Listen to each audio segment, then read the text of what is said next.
can I throw them small ones back? And he said, no, you can't do that.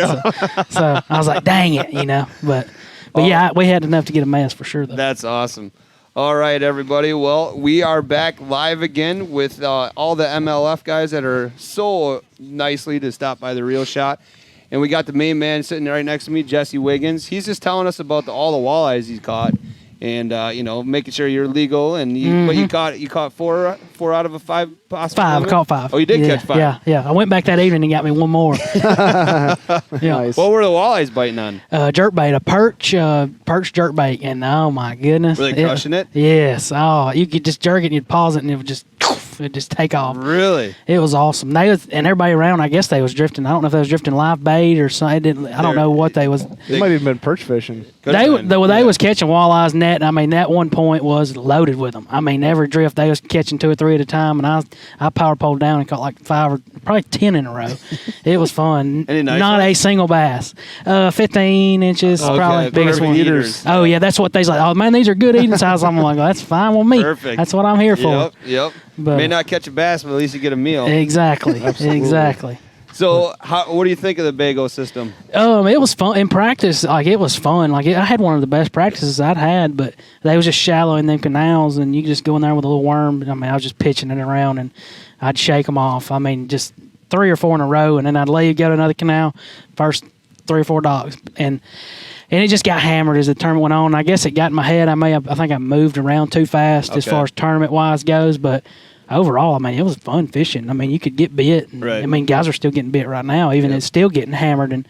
But that wind messed it up. We all had to fish in the same spot, and they wasn't really out there on those reefs and stuff. Like, you're watching live now, and nobody's out there catching them. Right. And there was like a few certain guys that caught them in practice. I could hear them. I heard them talking, but I mean, I tried it for a little bit, and I just couldn't even mark one. Well, and that's what a lot of the guys yesterday said too. They came here expecting to catch nothing but smallmouth.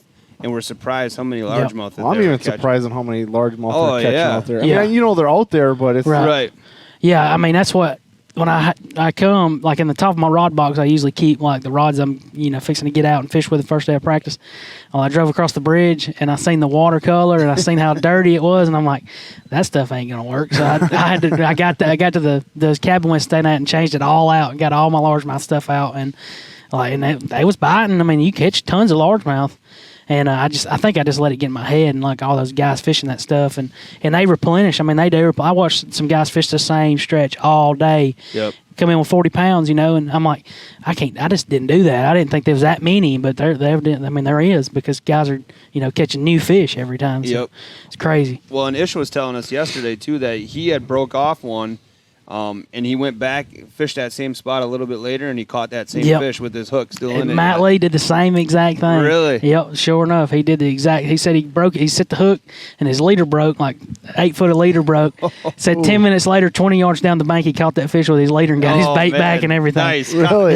Conservation to its fullest. Yep, exactly. That's what's awesome about the MLF format is, catching all the fish, releasing all the fish, but when you can go through and those fish are still hungry yet. Oh, yeah. I mean, I know I caught probably the same fish twice this week, and I know I caught fish that other guys caught. Right. You catch them that have a hook hill, but, just turn them right back. They still eat, and then somebody that hadn't ever been there, or, a local can go back when we leave and catch those same fish just by watching live, and you'll know exactly where those fish are at. Right. So well, cool. I think that's what you guys are doing, too, is opening, like Brian fishes the Bago system a lot.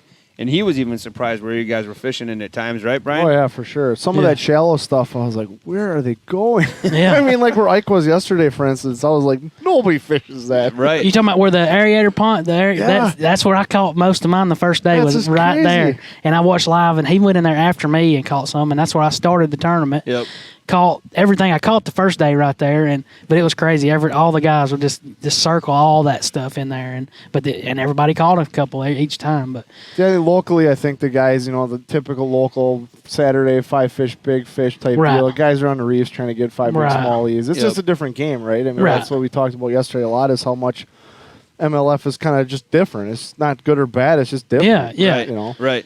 Right, and I see people talking, they talk bad about it. I'm like, why is it everybody so I don't get the negativity around it. That was my next question I was going to ask you. I mean, you fished the Classic. We actually saw you at the Classic, finished third. Yeah, we were awesome. Funny story is Zach and I were in a splash well, the winning. Yeah. And we talked to you a little bit. We were like one of the only 2 guys running cameras in the splash well. Yeah. And we're like, oh, man, there's Jesse Wiggins. He's right there. I think at one point I looked at you, I just said, Jesse, how you feeling? You go, I feel pretty good. I'm just ready for it to be over with. Yeah. That was awesome, man. I can't even imagine. That's got to be.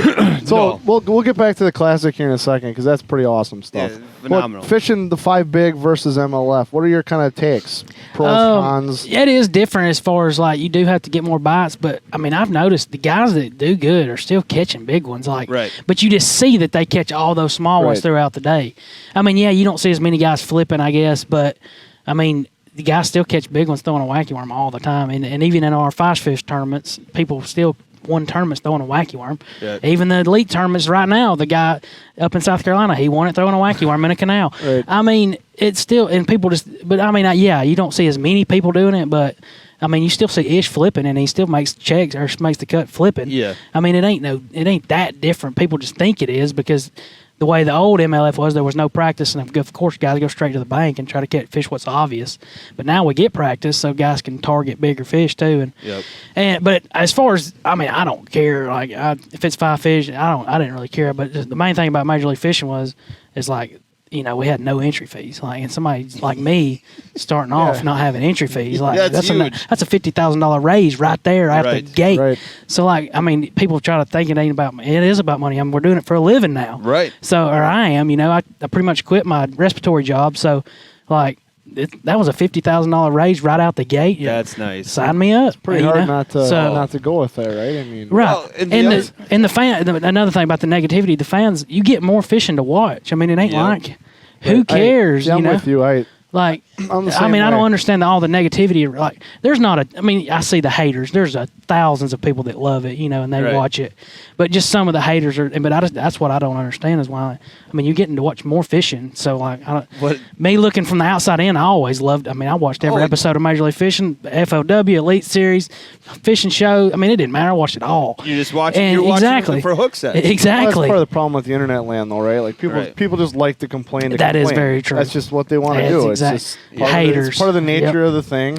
Yep. Well, if they don't want to watch it, why watch it? That's what I was thinking too. If you hate, that's my thing. Like, you watch all the comments on the MLF stuff. If you hate MLF that much, why do you follow them on Facebook? Exactly. Like, why do you follow them on Instagram? Like, exactly. Just don't do it. Then you don't see it, and then you don't have to be bothered by it. It's so easy to just click the X or hit unsubscribe or something like that. Right? But I think that, like you just said, though, it feels them. It makes them That's feel. Exactly. We always kid around and say it's the one sitting in his mom's basement eating Hot Pockets. Oh, it's for dinner. Yep. Exactly. I'm such a badass. Mom, the meatloaf. Yeah, meatloaf. I don't know. It's just I don't understand why. I don't get it. Just turn it off. I absolutely love it. And I watched the Big Five growing up. I'll tell you this though, MLF, part of it because we talk a lot about it here at the store, and we know TJ DeVoe. He's a really good friend of the Real Shot and everything. I don't know if you know who he is, but it got me back into fishing, and we actually had a couple people yesterday when we were going live say it got my wife into it now. It got my kids into it now. I mean, you guys are doing a great thing, not only for getting people involved, but the conservation side is monstrous as well.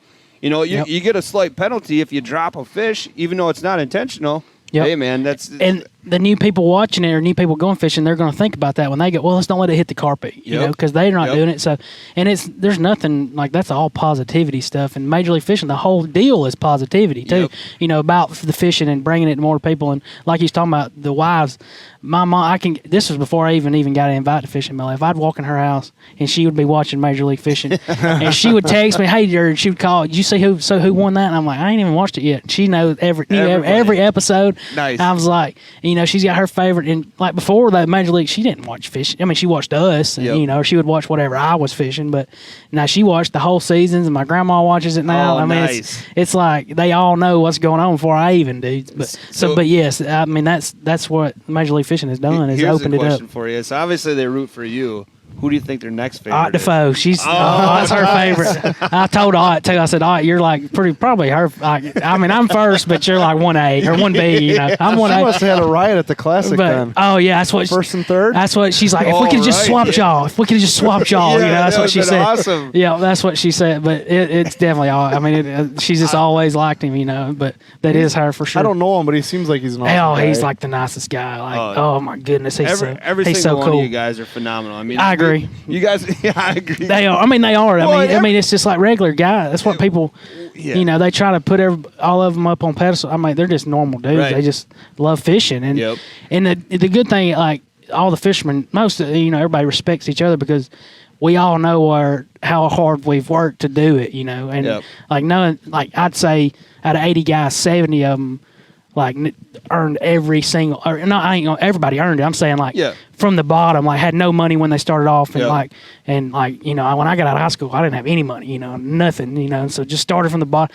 So that's why I think everybody respects each other, knows where everybody comes from, and like everybody just normal guys, and we're just very, very blessed to get to do this for sure. I mean, I know I am very lucky. So let's go with that question right there. What is your background before you got into all this kind of stuff? Yeah, I got out of high school and I didn't know what I didn't know what I wanted to do. I knew I wanted to fish, but like I said, I had no money. Right. So I thought, like, what can I work to be able to fish the most? So some of my family members worked in the hospital and stuff, so I knew they worked 12-hour shifts. So I thought, well, if I worked 12-hour shifts a week, I would get this 4 days to fish, you know. So that's what I would do. I ended up I got out of school, so I went to respiratory therapy is what I got my degree in college. And so I got a job at the hospital, and I would work 7 or 8 days in a row and 12-hour shifts in a row, and then I would be off for 6 or 7. Oh, nice. So luckily my bosses and stuff were cool, and they'd let me set it up where I could work. And then my tournament week or whatever, we fished the Alabama Bass Trail back at home. It's like the biggest team trail in Alabama. So that's what we started fishing when we started traveling around, and that's how I got started fishing was that. But respiratory therapy is what I did, and I still have one job of it at home. I still work some at. Okay. But I'm not working full time. I don't work that much now, but I haven't quit. People's like, why didn't you quit? You know, and I'm like, well, it keeps me hungry to catch a bass. I go back and work a 12-hour shift. I realize that I like fishing a whole lot better. That's pretty smart. It keeps me hungry for sure. That's what I tell everybody. Right. That's pretty funny. Yeah. I don't want to get too complacent, you know, because this is amazing. Like I get in the fish. Like I mean, I'll just be, park my truck out there and I'll walk out there and just look at that truck and be like, I'm the luckiest person in the world. Oh, it's a good rig. I mean, and just to get to drive and fish. I mean, it's just awesome. So I mean, I'm definitely, like I said, I'm very, very lucky and blessed. But for sure. So when did you know that you made it? I still don't think I made it, especially after the day I had yesterday. I caught 12 pounds in 8 hours. Yep. Yeah, I don't know that I've made anything, but I mean, when I was able to quit my job, or not, I mean, I say quit, I just don't work anymore. I mean, that, like, I can actually make enough fish the next 3 years, you know, for sure to be able to make it. So, but I mean, if I keep, money coming in and not going out, then I'll consider it making it. I don't have to be rich by no means, but as long as I'm not going broke, I'm happy. I mean, I'm not going to complain a bit. So. Right.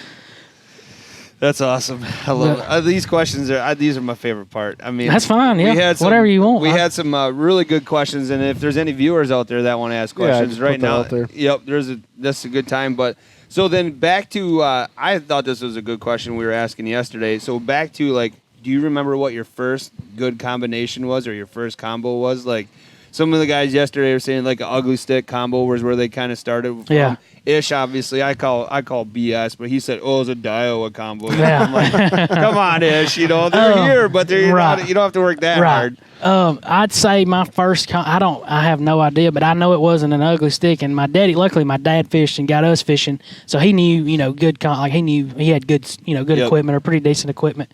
And nothing crazy high dollar stuff, but I mean, so he started us off with a spinning rod. Like I never remember using a 33 or anything. Oh, right? Yeah. So I never remember using that. So Probably it would be in some kind of spinning rod, and that's what I try to tell people, the new people, start them off with a spinning rod, you know, because you can fish a crankbait on it. You fish, starting off, like I seen a guy fishing off the bank yesterday, right there at that aerator pond with a little flicker, like a little flicker shad crankbait thing, and he caught like 4 in a row, and one of them was a 3-pounder, and I was like, oh, I'd love to have that fish. I told him, I was like, you just caught a bigger fish than I've caught all week right then. But I mean, and he's like, oh, I'm sorry, man. I'm like, no, don't, just keep fishing. I was like, I don't care a bit. I mean, I just cast around you, I didn't care a bit. Right.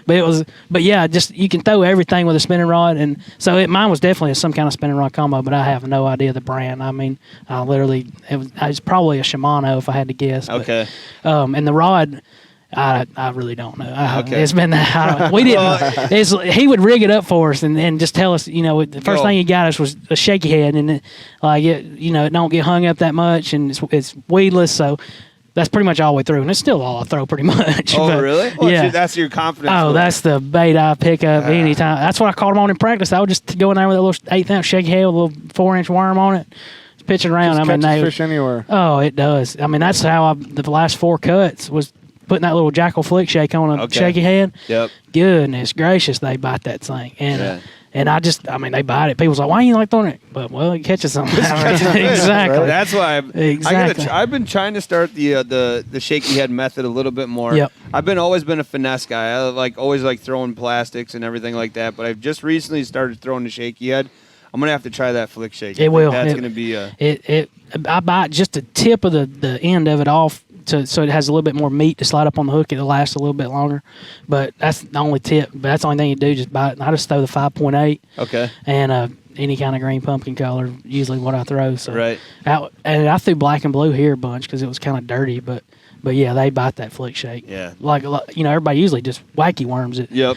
But they bite it on a shaky head for sure. Yep. Nice. You got any questions on there, Brian? I'm just hanging out. I want to talk about the classic. Well, go for it. Then. No, I know.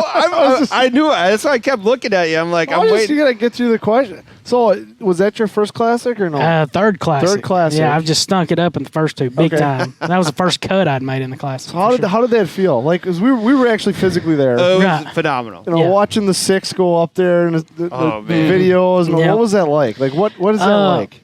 I mean, just everything you'd ever, I guess, wanted in the your fishing life, I guess. It's like anything you can fishing, exactly. Right? I mean, anything you could imagine as far as like emotions you'd feel just fishing, it's all right there, and all those, the stadium is crowded and everybody cheering. That place was packed. Oh yeah, it was awesome. Did a great job. It was awesome. Knoxville was phenomenal. Yes, for sure. But leading up into practice, I told my girlfriend, I told my mom, I was like, if there was a classic for me to win, it's going to be this one. Like, I mean, I wasn't catching big ones, but I knew they were going where I wanted to catch them. Like, they were going up on those pockets. They would slowly get, every day of practice, I'd get more and more bites. And then I finally caught a big one. And I caught a big one the last day of practice. And I'm like, all right, just grind it. And I mean, it was going to be a grind, but I was like, this is mine to win. And I was one day short. The first day, they wasn't there the first day. I only caught one big one. And then the second day, I caught 3 big ones, and the last day I caught all big ones. Yep. But I was one day too early. But I should have figured out how to catch them and then go, like, meet them in there, but I never did. I was in front of them, and I was one day in front of them. That's usually where you want to be, is in front of them. And I just missed it by one day. I only had 10 pounds that first day, and like if I would have just had 15 pounds, I could have won. But that's what cost me. But it was still awesome, like just getting the weigh in. And I think like we watched Ike when we were down there. Only reason being is I saw him on the live tracker. Yeah. For whatever reason, I'm like, I know where he is. Right. So the next day we got in the car and I drove there. At the bridge. At the bridge. Yep. Well, see, I think he did the exact opposite of you. Is he got in there and he got him, and then they got away from him on the last. They probably went on up in there. If I had to guess, they was probably on that rock row he was on. Yep. And I bet you they was probably going. You think they were going in or coming out? Going in for sure. Yeah, because it was warming up quick. Yep. Like practice, the water temp was 47, 48, and by that last day it was 55, 56. That last day I probably caught 50, 40. Really? Like solid 2 to 2. So if it was this format, you would have been sitting on I would have blew it away. Really good. There was one bridge in there, a pinch point in one of those creeks. Like I sat there for probably 10 minutes, caught one ever cast a 2-pounder. Oh. And I weighed in. That's awesome. The first day I didn't have, but I had 3 big ones and 2 not even 2-pounders. First day I had 1 big one and 4 that wasn't 2-pounders. I watched the classic show the other day on ESPN, and it shows me catching one. I'm like, oh, if I just had any of these the first day, I was tossing back 2.5s. If I could just had 2 of them, I could have, or 3. If I'd filled my limit out with them instead of 14 inchers, I would have won. Right. But I mean, just a day late, $1 short. Man. What were you doing then to catch those fish? I was cranking. Okay. I was throwing a Jackal Bling 55. It's a little. They don't think I think they finally discontinued it, but golly, they was biting that thing in that cold water. I would throw it up there just around channel swing banks, going into those pockets or little knobs, going at the mouth of them and stuff.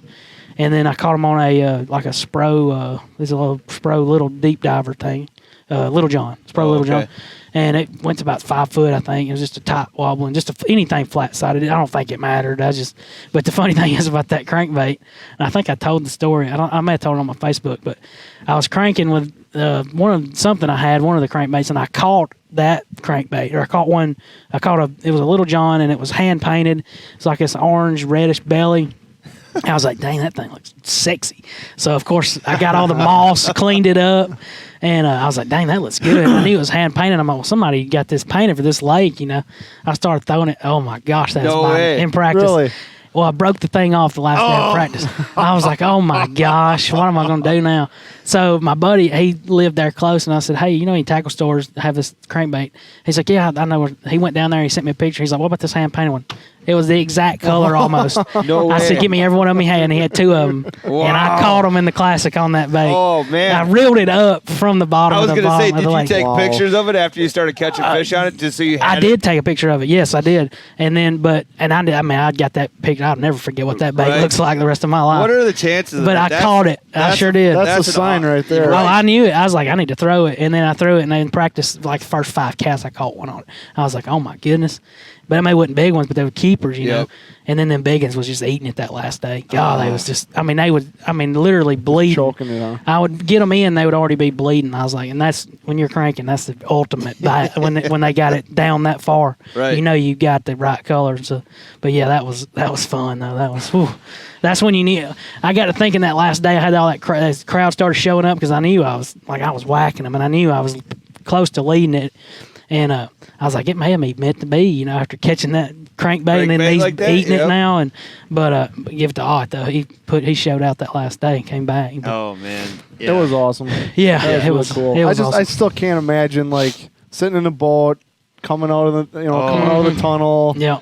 Me and the boat's getting pulled up to the stage. That whole thing, I can't. It gets me kind of excited just thinking about it. And I was eating it up too. Now, I'm holding the fish up and holler I knew you don't get many chances to actually have a chance to win. So I'm like, I'm gonna milk this for all it's worth. Well, and the way they had it set out too, it was cool because you got in the hot seat, right? That's what they call it. Yeah, the hot seat. The hot seat. You got there, and then a couple of anglers went by, and I'm like, oh man, you could just see it just like this. Each time it was like more. It was like $10,000 each time one got eliminated really? too. That's what I was in the inside. I was like, because it started out at like 20, and then the next person it was 30. Next person it was 40, and I was like, yes, sir. Come on, baby, come on. I was like 40. I don't even make that much working all year with respiratory, And I'm like, so it was. It was awesome. Every 10,000, he's like, I don't have to work a 12 hour this month. I'm good to go. Exactly.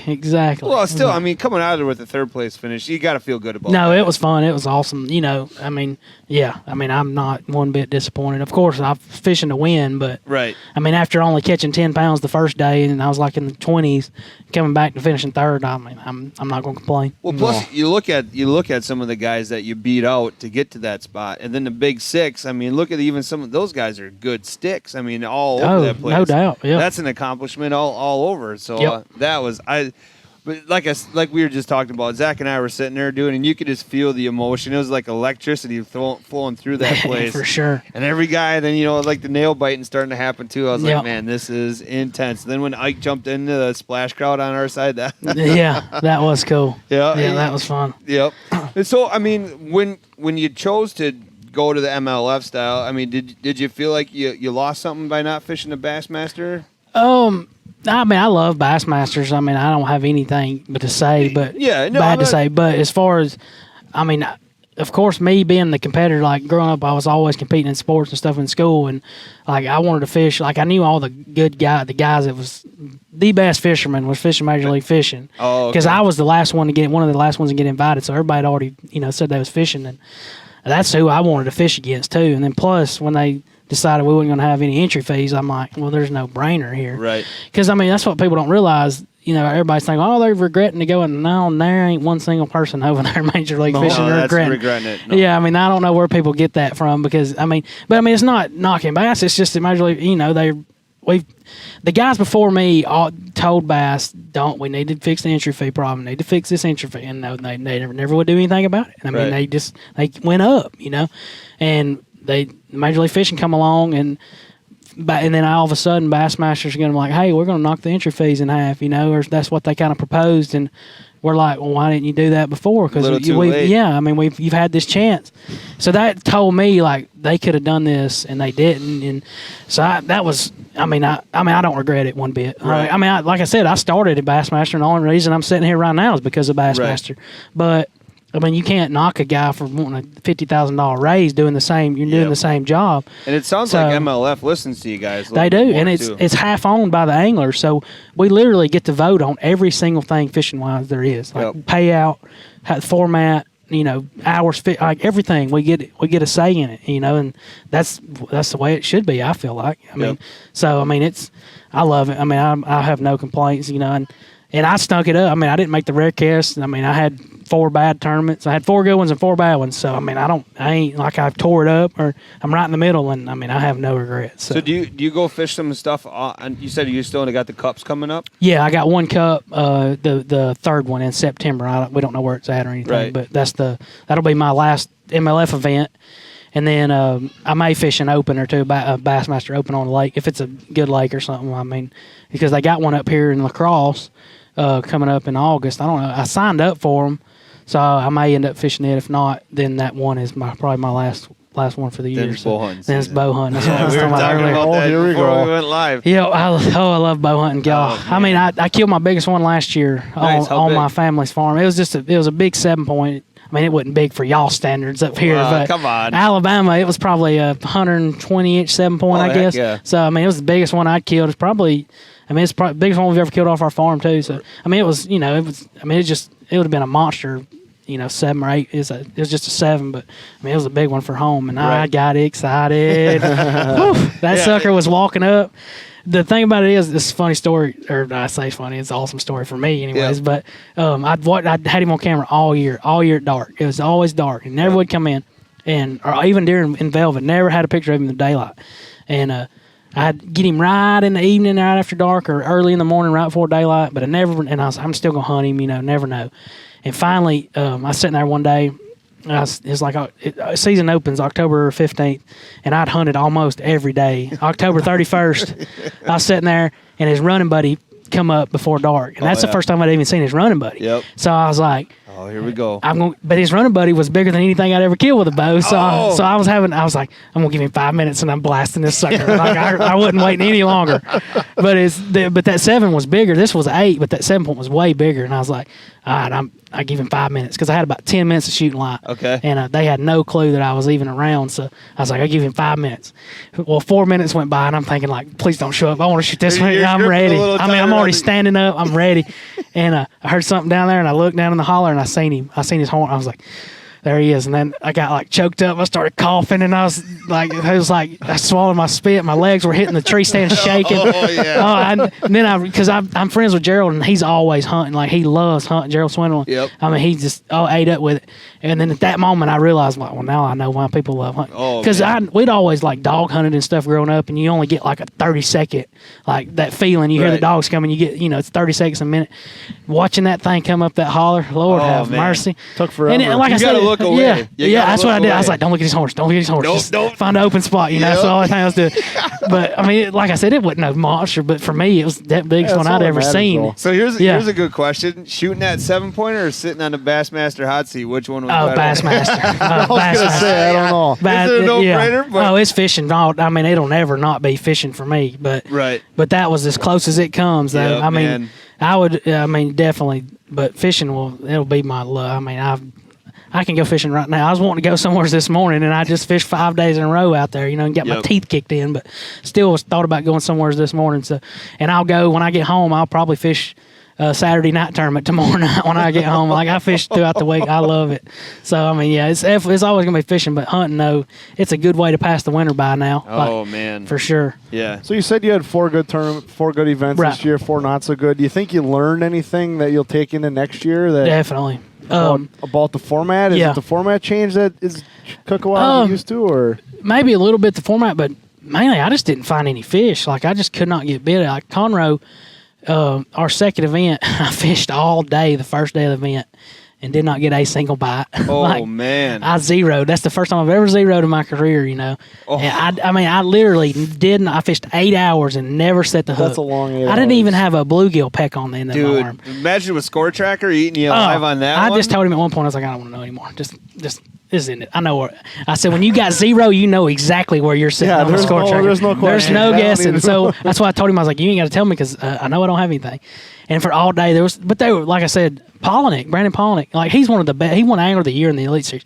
One of the best in the world, and he zeroed the second day. It was tough. It wasn't like out here, you know, you're going to catch some fish out here, but like that lake was tough. But I didn't get around them, and I realized, like, you just got to find some fish and then, like, milk it for all it's worth. And that's what guys are doing even out here, even with a lot of fish. So I realize once you find them, you need to, like, stick around, make them, figure out how to, you know, work it that day. Yep. And I think I just didn't do it. But then we got to lakes that had bass in it, of course, and I started catching some. Like Conroe, if you ever get a chance to go to Conroe, just keep driving and drive straight either to Sam Rayburn or Toledo Bend or somewhere. Right, fair enough. Do not stop at Conroe. Fair Whatever enough. you do not go there. Like, it is not good. I mean, I guess if you want the guide in the summertime when they got out deep, you probably could catch some big ones, but do not go there in February when the water was 50 degrees and muddy. That place was tough. It was our lowest cut weight of any lake we went to, and it's supposed to be this big, giant, I would giant have thought bass. this would have maybe been one of them. No, this was one of the best. 30 pounds. I mean, it beat the Raleigh Lake where we caught all those giants. Giant, really? Yeah, the cut weight did, I think. Okay. Yep. I think it was 17 or 18 or there, and here it's been over like 25 or 30 each day. Wow.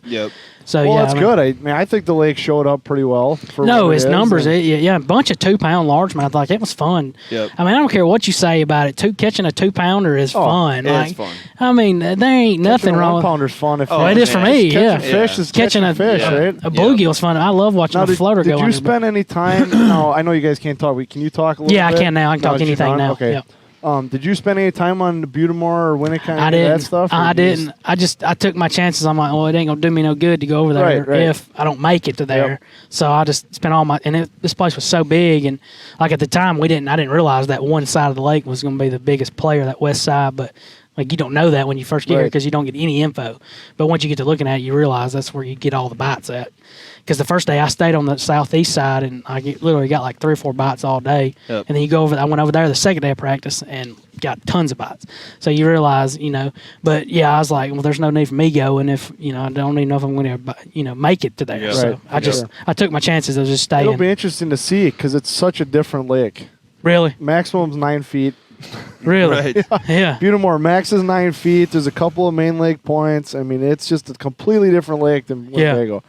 Completely different lake. Yeah. No, some of what they're fishing is very similar. Yeah. It's tactic wise and that type of stuff, but it's a much smaller lake. I think guys are going to be right on top of each other for a few key spots, and it'll be interesting to see how 40 guys figure out how to come out of that. It's neat watching, like, guys. I'd say half of them didn't go probably to Butamore. I'd say, and so it's gonna be. I love watching it when they don't have any clue. Everybody's guessing. Like, I love watching that. So it's gonna be fun. Then somebody will catch them in that river though.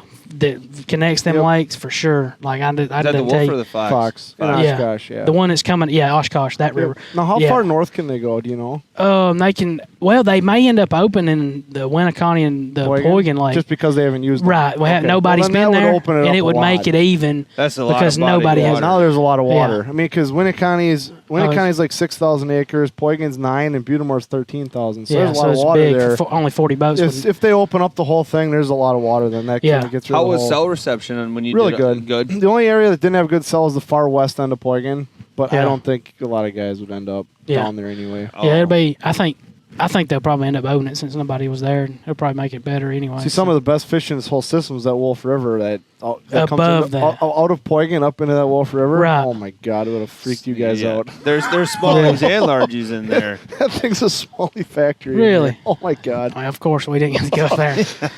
It would have. Well, see, I think part of the reason is I knew you guys were coming here about a month ahead than you did because MLF contacted me and I drove the camera boat around. Figure out cell service, and the cell service up in the Wolf isn't great. Yeah. Which is probably why they didn't want you out there. Because every one of our guys would have found that, or half of them. Well, it's current. It's current. There's breaks. There's rocks. I mean, it is exactly the craziest smallie fishing. I wish I would have knew that. I would have went there this morning. I mean, Sturgeon Bay is still Sturgeon Bay, right? But this is like a close third in the state here. Was it the Great Lakes are all there? You don't put them with anything else. Yeah, that's their own thing. They're an anomaly. Yeah, and then you got. Like at home, Tennessee River is the Tennessee River, and then you got other lakes. Yeah. It's kind of like you don't get to compare it to something that's got that many fish. See, and then when they get to the green on Sunday, I'm taking the boat out Sunday. I'm going to watch them. Heck yeah, it's gonna freak those guys out. That lake is awesome. Yeah, that's awesome. And seeing the guys on the commentary, the MLF guys, you're the first guy we talked to that we could actually talk about fishing. Yeah, right. They were like, "Oh, it's a largemouth lake. It's a largemouth lake." Yeah, it's smallies. Really? Oh my God. See, I think everybody thinks it's largemouth. Even our guys. There's big largemouth in there. Right. But there's some giant smallies. Like it's. What was the big one from the Wisco? Was it just under 5? Just a little over 5 pounds. Yeah. But I mean, it on a normal 5 fish bite day, it's north of 20 to win. Really? And they're almost always the smallies. Yep. So it's an absolutely awesome lake. It's 230 feet deep. Yeah. See, the only thing that's going to hurt it is no practice. Like, people's not going to realize to go out there that they're going to go straight to a canal. Well, that's what they're going to do. And there's a ton of fish in the banks and stuff. Right. There's fish all over in that place. But I mean, if somebody does figure that out, though, they'd probably blow it away. I was just out there Wednesday. Yeah, I was just out there Wednesday. I mean, I was finding them on beds in 12 feet of water. So you can see 15 feet down. They may be out deep then. There'll be more guys go out there if they can see that deep. It's deep. Sure. I mean, it's deep. There's just that place is awesome. There's just giant fish in that lake. Does it have that brown tint to it? No, it's crystal clear. So it's like clean. Yeah. So it's like not even connected. It is nothing like this. It's more like Sturgeon Bay. Oh, okay. It's not quite as gin clear as Sturgeon Bay, but it's a lot more like it's nothing like Winnebago. It's real clean and clear. Like I said, you can see. I mean, I was bed fishing 12, 13 feet down, just bite it every time. Well, they'll be fine then. It's gonna be fun. I'm really to see interested to get out there and watch those. Whoever makes the cut, that's gonna be awesome, right? Because they're gonna get some big fish if they get off the banks a little bit. Right. There's some big fish in that lake. That's awesome. Well, that's what I was gonna say. If you come back to fish lacrosse, for that other tournament you were talking about, you need to come fish the Wolf River and closer to the fall too, because it gets really good. In the fall. Top water in the fall. Yeah.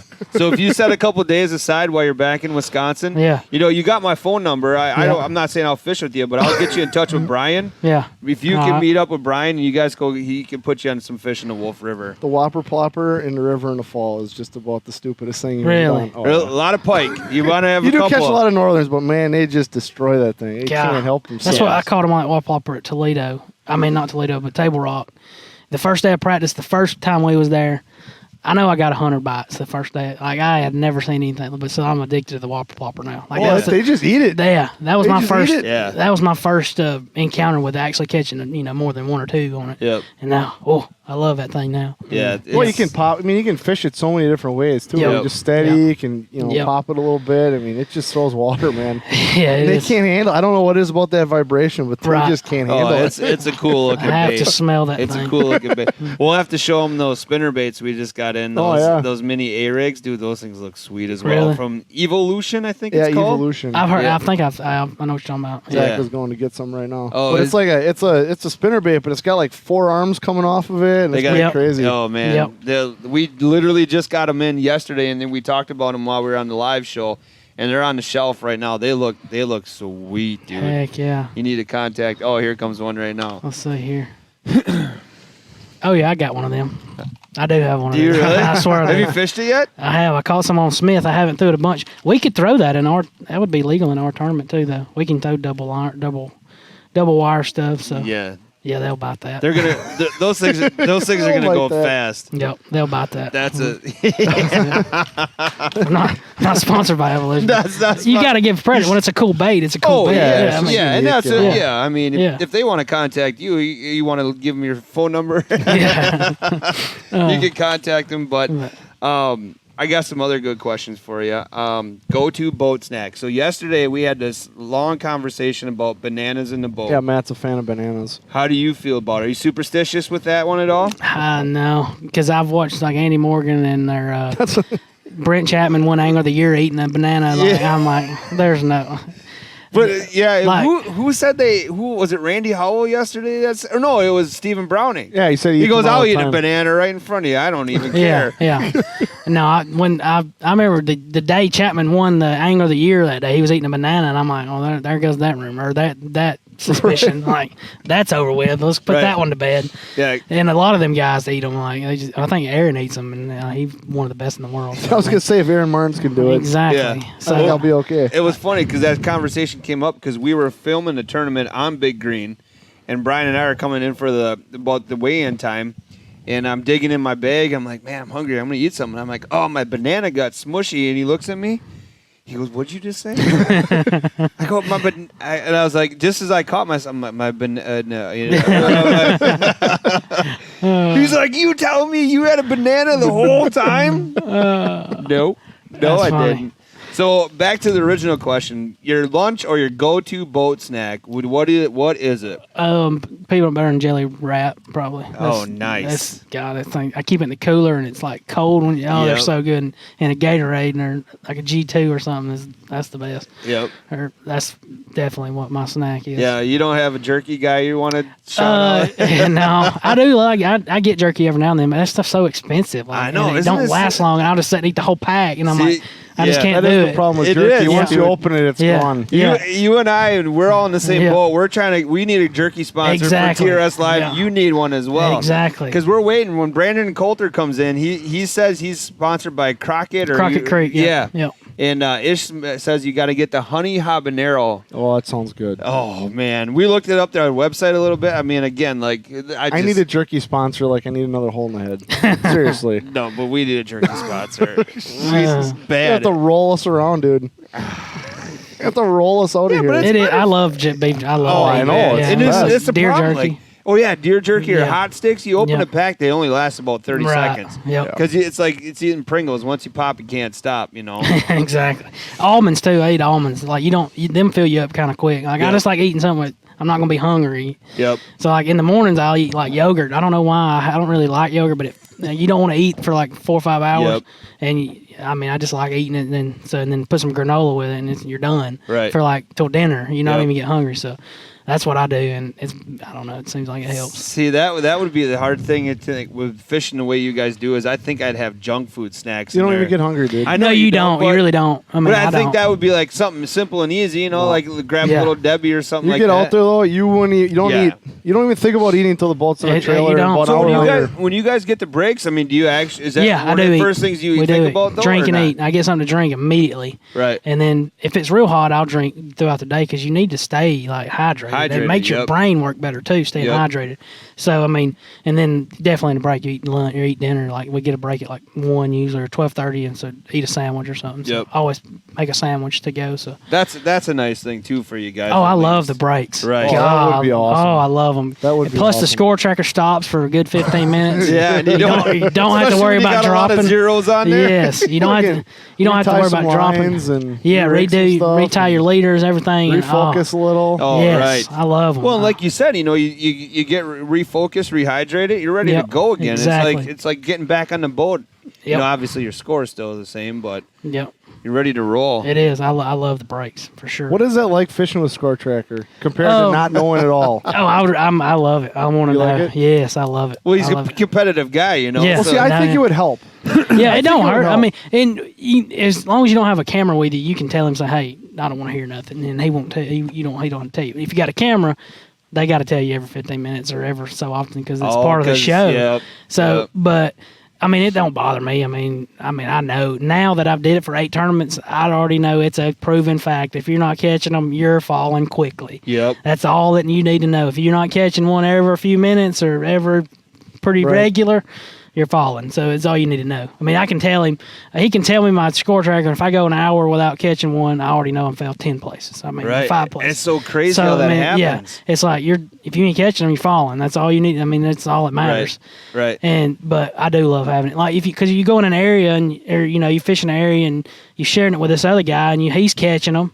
And you've only caught 1 or 2, but so that means they're biting, so don't leave, they're biting somewhere, or, and if everybody's catching them, they're biting somewhere, so it makes it easier to run around or something because your deal ain't working, so I like it. Well, who was it yesterday? I was mentioning they were watching talk or something like that, right? Who was? I don't remember. One of the guys yesterday was saying, he was like, first is over here, third's over here. Oh, I'm in the right spot. I can't catch it. I'm getting my butt kicked. But he's listening to the score tracker and keep going. Talk's pounding him, and he's like, what the heck am I doing wrong? Yeah, it is. That's true. You want to run over there and bump into his boat and see what he's throwing. Right. But I just think that would help a lot, knowing what's going on, right? Right. Yeah. Maybe my pattern doesn't work, whatever, but at least I know where I sit, and it allows me to make it a game, it's a game plan decision or a game time decision on. Yep. Everything I thought I know is junk. I got to go do something else, right? Like, exactly. I think it would be good. So the other thing that the gentlemen were filling us in the polygraph. Have you gotten one? I have. Yep. It's nerve wracking, but I mean, like I was ready to do it. Like I want to get it done, because Did you have one up here? No, I took one at where was we at? The Raleigh tournament. Okay. And but the thing about the first of the year that me and Matt joke about this too. The first thing, like how they did the camera selection, everybody got a camera throughout the year no matter what. That was part of the deal of it. Everybody was going to get some camera time. So if you got, I think how they selected cameras, that guy got a polygraph. Oh. So I was more nervous about having a camera because I wasn't catching crap and I was about to get embarrassed. That's what I told Matt. I was like, it's worse having to have a camera with me than take that polygraph. This is about to be embarrassing to the whole world. Right. But yeah, the polygraph, I mean, as long as you don't do nothing wrong, it ain't nothing bad. Like, right. Yeah, I mean, it ain't nothing to be nervous about. And I love it just because it just proves that you didn't do nothing wrong, Right. So I just looked at it as a positive. So keeps everybody honest. Yeah, and I'm glad they do it. I wish they'd do more of them. I mean, I don't think people cheating. I'm just saying, just do them. Like, it ain't gonna hurt nothing. Right. But I think they do 8 or 9 a tournament. So I mean, that's pretty good. That's what. That's a 10th of the field. So, that's what Brandon was saying. Yeah. I was like, man, and he was like, who is again? I can't remember. We talked to so many guys yesterday, but they're like, I'm sweating bullets, and then finally, after an hour and a half, the guy goes, "Okay, now we're going to start the test." Yeah. What do you mean? You got me sweating bullets over here already. Yeah, but I think that's part of the deal, though. He feels you out a little bit, lets you calm down. Sure. Now, when you walk in there, you're nervous. You're like, it's the polygraph. I've took them before in other tournaments at home, though. I kind of knew what the deal was, and but yeah, usually it's all this talk, and then the test takes 2 minutes, 3 minutes. You're hooked up, but you're hooked up the whole time. And he'll do test stuff and tell you how it works, and he just he gets you calmed down. And I mean, it's fine though. But yeah, it took an hour. When you're playing for as much money as you guys are playing. Oh yeah, no doubt. That's a big deal. Absolutely. Well, and a lot of you guys room together too. You know, and then you see it a lot of locals, and they think they're being helpful, but we were talking about yesterday. Was there any text messages that went through in the last? We had a few. Some guy said that the fish are shallow, which of course everybody knew that. That's what somebody showed us. They replied, "Duh." Yeah, exactly. Yep. And then the fish are in the bays, I think. And then there was one. It's very vague stuff. Throw a white frog, or was it? No, throw a frog on Green Lake above the bridge, or something like that, or something like that. And I want to text back, what color frog? Did they say what color frog? I mean, if they're going to tell us, go ahead and tell us everything. Don't just give us. Right. But no, but yeah, we get. So if you get if somebody tells you something, the whole crowd gets to find out about it. Which I think is awesome. I think it's cool. It makes it. I mean, it makes everything. That's what they want to do. Make this the evenest playing field that there is. And now that you're not fishing, you should just, as you're driving home, send a text message. Yeah, I tell them what they're not doing. That's all I know. I tell them what not to throw. Right. I was just Don't go here. Yeah, TRS live and dare talk about. Oh yeah, if we do that green. Warts, Yeah. No, with warts. That's what Gerald kept calling it. Now that's stuck in my head. That's all I call it now. What with warts? That's what that guy is he as crazy in real life? That only when the camera goes on? No. That's just him all the time. I mean, it is constant something. He just comes up with some of the funniest stuff. Before I knew him, I thought he was coming up and had this stuff planned out. Yep. No, Just right I off. mean, it is like, awesome. he can non-stop that stuff. It is like, I'm just amazed at listening to him. Like, how does he come up with that stuff? Right. I mean, just sit there rolling when he gets going. I'm talking about it is hilarious. He has none of it planned out, not one single word of it. Nice. It's hilarious. He's got a future as a comedian if he does. Oh, he could do it for sure. Right. You can watch some of his videos and stuff online. He could be a comedian in a heartbeat for sure. I mean, it's funny stuff. Nice. And it's real life stuff too, like Right. like stuff that's true. Those make the best comedians. Yeah, though. exactly. Guys, the difference is they're not afraid to stand up there and say it. Tell it. Right. Everybody there's exactly. already thinking it, but they're willing Yeah. to stand up there and say it. And that's the scary part. Like if somebody like if Gerald would become a Yeah. comedian, you might be brought up in that He brings conversation me up sometimes. The Facebook. We did a Bass University thing, and he did a broadcast or he did a live segment for him. He's like, "Come on down to Bass University." And this was when I was single. I had Tinder, and he ate that up. Like, he ate that thing up. So he's like, "Come down to Bass University, and Jesse Wiggins gonna show how to swipe right on Tinder or something." I'm like, "Dude, you ain't supposed to be telling everybody that." But I just think that's Did your hilarious. Tinder blow up after No, that? I'd already got rid of it by that point. I actually met my girlfriend on there, so I don't regret Yeah, what's it. wrong with that? Yeah, I don't regret Come it on, one bit. Gerald, leave me alone, man. But he ate that stuff up though. He loved that. That was funny. Come down here. Jesse Wiggins is going to show us how to swipe right. But That's awesome. Oh, nice. Well, looks like there's more and more people showing up wanting to meet you and get some autographs and everything like that. What? Oh, I thought somebody said something to me. But, yeah, man, we really appreciate making time to stop by the Real Shot. heck yeah. And we're excited to have you here, and good luck coming up. And I hope you shoot another big deer again this year. That's why you got to have Brian here. Otherwise, this would be nonstop. That's bow all hunting. you guys talked about is food plots and bowls. Food plots and bows. I got to have Brian here to get me back on track with the fishing Yeah. talk because I'm like, yeah, fishing's cool and all, but we're not far away from bow hunting Yeah. season. Yep. And you said you start what? October 20th? October 15th. Oh, October man. 15th. Yep. We should get him on. Would you mind coming on, doing a little Skype from down there? And No, I'll do whatever. I think it'd be season? awesome. Let's do that. So Heck our yeah. game plan is we're going to go live Because with... he's got a total man crush on you anyway.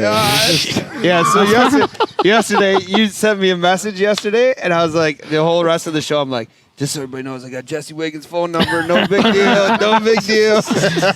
Oh yeah. No, I'll do it. Whatever. Yeah. That'll be cool. That's awesome. My wife goes, I understand why you haven't replied because my name's not Jesse Wiggins. So, Nah.